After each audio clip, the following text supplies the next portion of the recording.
ফেতরা আমরা কেন দেব, ফেতরা কাদেরকে দেব কাদেরকে দেব না, কি পরিমাণ ফেতরা আমাদের উপর ওয়াজিব, কার উপর ওয়াজিব না, এই বিষয়ের উপরে এই ভিডিওটা থাকবে। ভিডিওটা 3 মিনিট প্লাস হবে।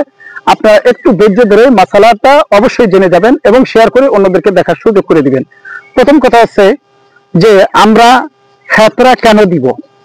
ফেতরা হচ্ছে আমরা সারা দিনে রোজা রাখার পরে বেহুদা কাজ হয়, বেহুদা কথা হয়ে যায়, গাল গল্প হয়ে যায়, অনেক সময় গল্পগাজি করি, অনেক সময় গালিগালাজ হয়ে যায়, অনেক সময় মানে এক কথা আমাদের রোজার যে মান দরকার ছিল সেই মান অনুযায়ী রোজা হয়নি, মানসম্মত হয়নি।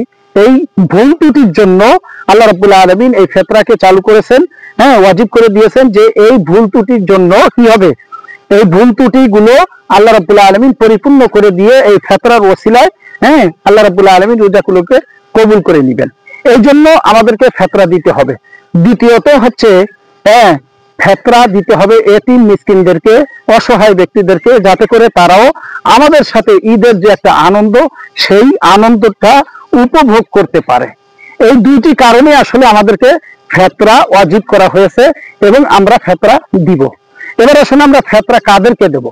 ফেতরা হচ্ছে আপনার নিকটস্থ যদি আত্মীয় স্বজন থাকে যে তারা এতিম মিসকিন অসহায় দরিদ্র, তাদেরকে সর্বপ্রথম তাদের হকদার তাদেরকে দিতে হবে। যদি সেরকম না হয় তাহলে আপনার পাড়ায় মহল্লায় প্রতিবেশী গ্রাম প্রতিবেশী এরকম যদি থাকে তাহলে তাদেরকে ফেতরা দিব। তো ফেতরা কার উপর ওয়াজিব করা হয়েছে। ফেতরা হচ্ছে রমজানের এই চাঁদের ভিতরে যে জন্মগ্রহণ করবে সে থেকে শুরু করে একবারে বৃদ্ধ পর্যন্ত, অর্থাৎ আপনার ফ্যামিলিতে যে কয়েকজন মাথা আছে মাথা পিছু আপনাকে ফেতরা দিতে হবে। এখন ফেতরা আমরা কি পরিমাণ আমরা ফেতরা দিব। ফেতরা হচ্ছে এবছর ধার্য করা হয়েছে সর্বনিম্ন হচ্ছে 110 টাকা এবং সর্বোচ্চ ধরা হয়েছে 2805 টাকা। এখানে বিষয়টা হচ্ছে কিসমিসের মূল্য ধরে আপনি দিতে পারেন, আপনি খেজুরের মূল্য ধরে দিতে পারেন, গমের মূল্য ধরে দিতে পারেন, তারপরে আটার মূল্য ধরে দিতে পারেন, চাউলের মূল্য ধরে দিতে পারেন, অর্থাৎ খাদ্য বস্তু যেগুলো আছে এইগুলোর মূল্য ধরে দিতে পারেন। এখন যারা আপনারা সিঙ্গাপুর যান মার্কেট করতে, তারা যদি আমাদের কাতারে এসে 110 টাকা করে ফেতরা দেন তাহলে কিন্তু হবে না। আপনার সামর্থ্য আছে, আপনি একটু চেষ্টা করবেন, একটু চেষ্টা করবেন বেশি থেকে বেশি দেওয়া, অর্থাৎ আপনার একটু এই দানের মাধ্যমে এই ফেতরার মাধ্যমে যেন একটা মানুষ খুশিতে ঈদটা উদযাপন করতে পারে, একটা ফ্যামিলি যেন সুন্দরভাবে হাসি খুশিতে ঈদটা উপভোগ করতে পারে, সেই ব্যবস্থাটা আপনারা করবেন যাদের আপনাদের সাধ্য আছে। আর যাদের সাধ্য নেই তারা সর্বনিম্ন এই ফেতরাটা আপনারা আদায় করবেন, সেটা হচ্ছে সর্বনিম্ন 110 টাকা থেকে 110 টাকা এবং সর্বোচ্চ হচ্ছে 2805 টাকা।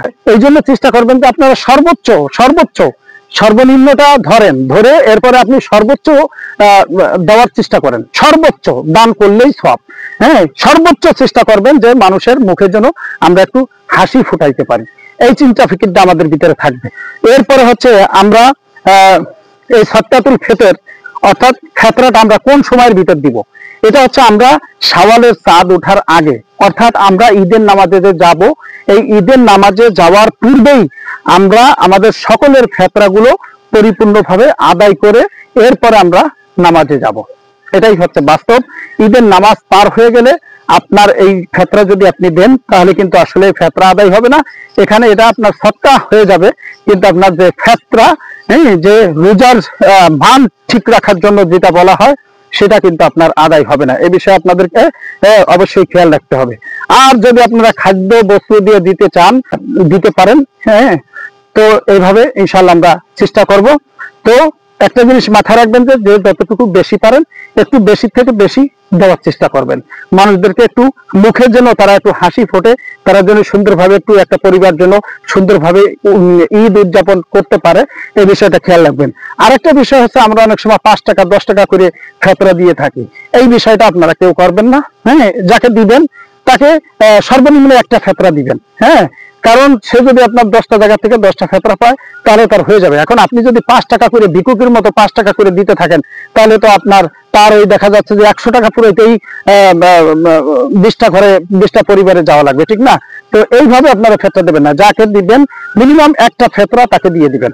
তো এইটা ছিল। এরপর আছে ফেতরা কে দিতে পারবে না, কার না দিলে হবে।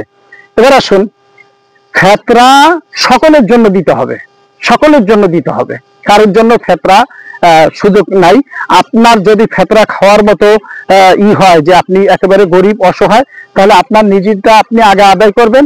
আদায় করার পরে আপনি এরপরে কি করবেন, আপনি অন্যদের কাছ থেকে খাইবেন। আপনি নিজেরটা নিজে আদায় করবেন এবং এরপরেই আপনি অন্যদের কাছ থেকে ফেতরা নিবেন, কিন্তু আপনার নিজেরটা আদায় করতে হবে। তাহলে বুঝতে পারছেন আশা করি যে ফেতরা যদি আপনাকে খেতে হয় তাহলে আপনারটাও আপনাকে আগে আদায় করতে হবে, এর পরবর্তীতে আপনি ফেতরা অন্যদের কাছ থেকে নিতে পারবেন। তো ভিডিওটি যদি ভালো লাগে, আমি আশা করি বোঝাইতে পারছি ফেতরা বিষয়ে মূল খুঁটিনাটি বিষয়গুলো তুলে ধরার চেষ্টা করেছি। তারপরেও যদি কোনো কিছু মিস্টেক হয়ে যায় অবশ্যই আমাকে কমেন্ট করবেন, ইনশাআল্লাহ আমি বলে দেওয়ার চেষ্টা করব। তো আজকের মতো এই পর্যন্ত, পরবর্তী ভিডিওতে দেখা হবে ইনশাআল্লাহ।